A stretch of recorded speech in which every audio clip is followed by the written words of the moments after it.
professional charcoal griller, which is great for charcoal grilling. But when it comes to this smoker box here, I cannot generate enough heat to smoke what I'm smoking, or if I get too much heat at the end here, everything burns. And so you cannot control this well enough to do good smoking. My goal is to get this temperature up to 225 degrees steady state. First thing I started with, I took the little smoker area here and I took out the grates. Got rid of those. Next, I went to Cabela's and bought a kit to convert your smoker over into electric, so you get an electric element with a pan in it. Once you've gone to Cabela's and you bought your element for $43 to convert to your electric smoker, you want to take the element off. So you want to take these two screws out. You want to pull this element out so you don't damage it. Then you want to take your plate here that it's on. You want to measure 14 inches across. Make it 13 3/4 if you've got the same grill I got.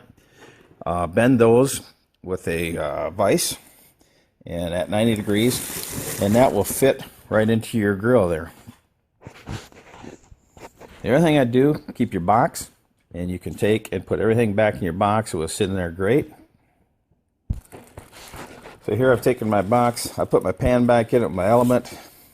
I've also got my thermal blanket in here. It closes up real nice, and you got your kit. What I used here to protect the bottom of this once it's in the grill, I used some aluminum tape here that I've got, and I've wrapped this. It works great. Will help protect this from sharp edges or any heat it might get. You can use tin foil if you want. We'll do the same thing. It just doesn't stay on as well. This aluminum tape will last a very long time. Now I'll take your pan and stick it in here, running your cord out to the bottom of those slots down there for air. See here, I've fed my cord through. Now all we got to do is place our pan in. Now we got our pan in. Our cord is coming out the bottom. We will close this off. Make sure I got some aluminum tape here. Close that out down. And we want this heat, so we're pushing this pan forward to go up into this chamber here. Okay, now I've taken my charcoal pan out. I'll put my grates back. And when I've done that and I close this up, again, I only got it to 125 degrees. We're still not good enough. Next thing I did is I created a pan. I took a piece of sheet metal, stainless steel here, and you can use tin or something else that will work. And I made this 14.5 inches in width. I started out with 1 inch here. I went to 4 inches here. And 14 inches across. Again, our grate here where our edges are 14.5.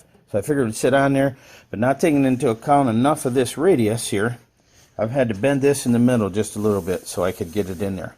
But the idea of this then was to take all the heat from here and move it up into that chamber. This here doesn't get as hot, and by doing that, I got up to 150 degrees. So once you put your pan in, okay, let's put this in now. Now I got my vent, we'll call it. I'm going to move that vent, we're going to move it forward all the way so that the air is being forced up into this cavity down in here to put all the heat into our smoker part of the grill. So there that is, 1 inch rising up to 4 inches. Now again, we only got up to 150 degrees. We're looking for 220, 225, somewhere in there. So next step I did is I went and bought this thermal blanket. Now, thermal blanket will take quite a bit of heat, so I was concerned, well, is this thing going to melt or stick or something? And I'll show you what I did. And I took this thermal blanket, I put 2 holes in it. I put one in for the stack here, and you want to close this down quite a bit to maintain the heat and the smoke.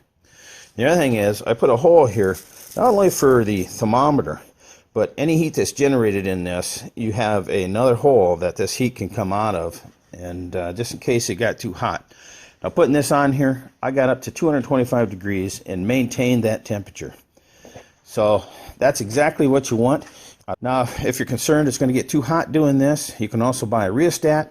I looked those up online. There's some nice ones out there for $12 to $14. You can control your current or your voltage going into your element. So that is the most cost-effective way I know to take the smoker section and convert that into an electric smoker and have both a great electric smoker and a great charcoal grill without going out and spending hundreds of dollars, even $1,000 on a good smoker.